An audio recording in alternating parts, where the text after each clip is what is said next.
Hello, I'm Todd Phillips, the editor of Canadian Auto Dealer. I'm here today on behalf of the Canadian Dealer Academy. We're interviewing some of the faculty members in the midst of the COVID pandemic to try to get some insights to share with the industry. We're here today with Chuck Seguin, the president of Seguin Advisory Services, and one of the faculty members who teaches the Capstone program. So, Chuck, thanks for joining us today.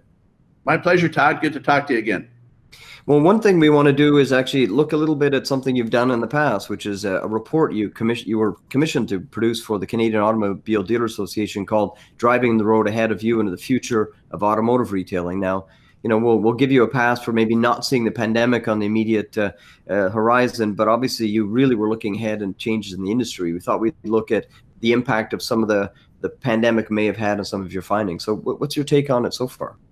Well, the beauty of it is the pandemic actually has reinforced a number of the things that we were talking about, probably brought them to forefront a little bit sooner than I thought, but definitely the trend of what I was talking about in the report is beginning to be seen with what we've gone through with the COVID-19 exercise. So a lot of the report really talked about threats to the industry from a lot of different ways in terms of different customer experience, different ride sharing programs, and maybe we're going to eat into the dealership model and just a lot of sort of threats. Some of those things have sort of changed a little bit. So let's just look at ride sharing, for instance. Right now, in the midst of all of this, there's some conversations around the public appetite for pooled transit or pooled ride sharing may actually diminish. What's your thoughts on that? Yeah, I think one of the big things that I did not predict was the fear of the consumer.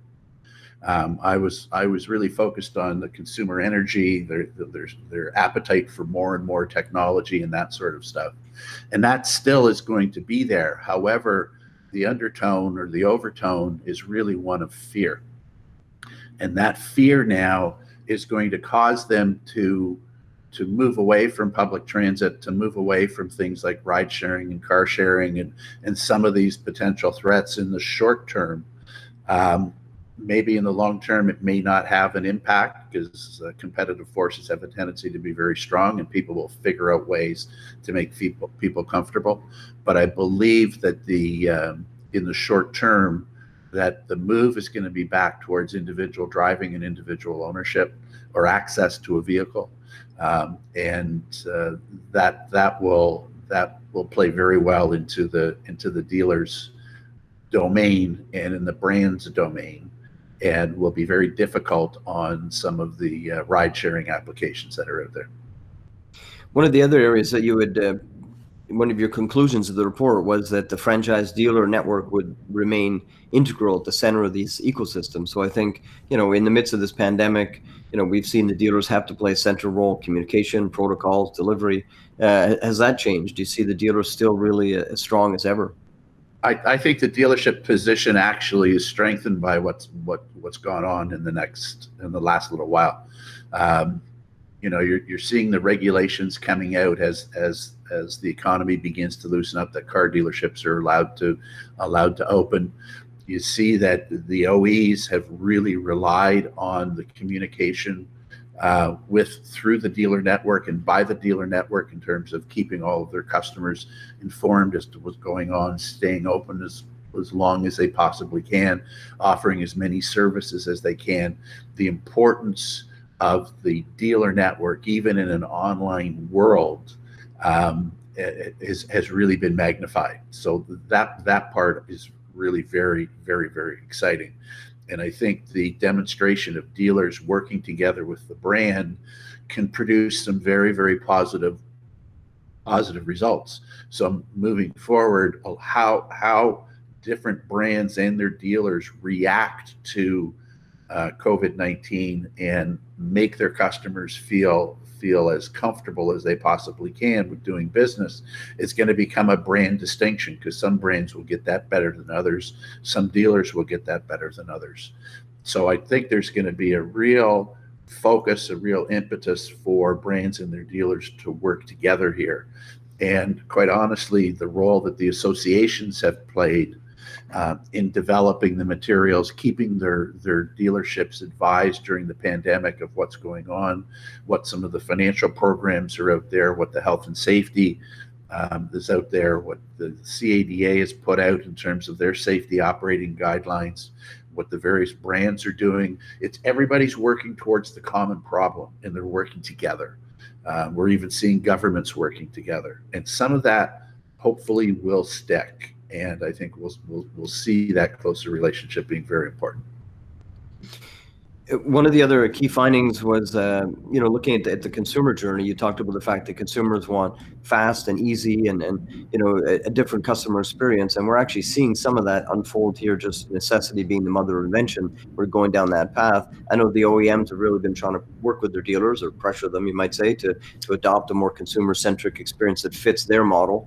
I think, it was a difficult thing to pull off, dealing with the online customer journey into a dealership. But now the dealers have adapted kind of on the fly. Not surprisingly, they're a very agile group, but it's been remarkable to see how quickly people have been able to really move that needle. What are your thoughts on that? Well, dealers are, you'll hear this time and time again. Dealers are survivors. Dealers are entrepreneurs. You give them a problem, you give them a reasonable length of time, they're going to come up with a practical solution in their market, for their brand, for their customers. And their employees. And that's exactly what's happening from coast to coast, and has been for the last 60 days.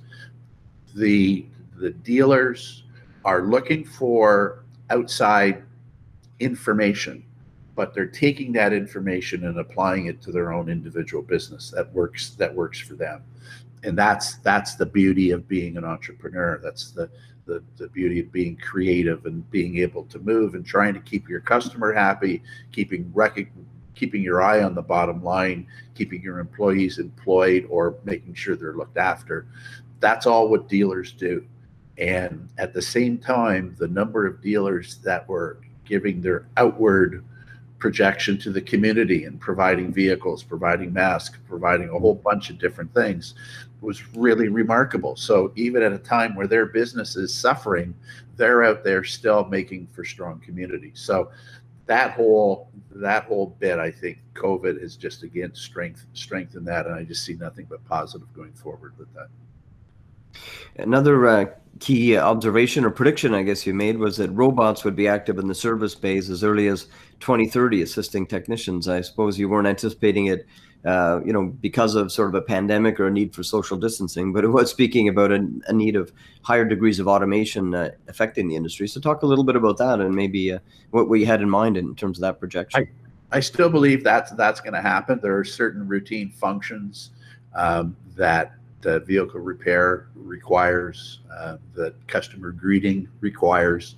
I think we're going to see some of this stuff make its way into service lanes and showrooms and different things as we go. People are going to get more comfortable with some of this stuff, and quite honestly, they will do some of the routine functions where dealerships may have trouble hiring technicians down the road. We don't know what 10 years from now it's going to be like. It's hard to hire technicians now.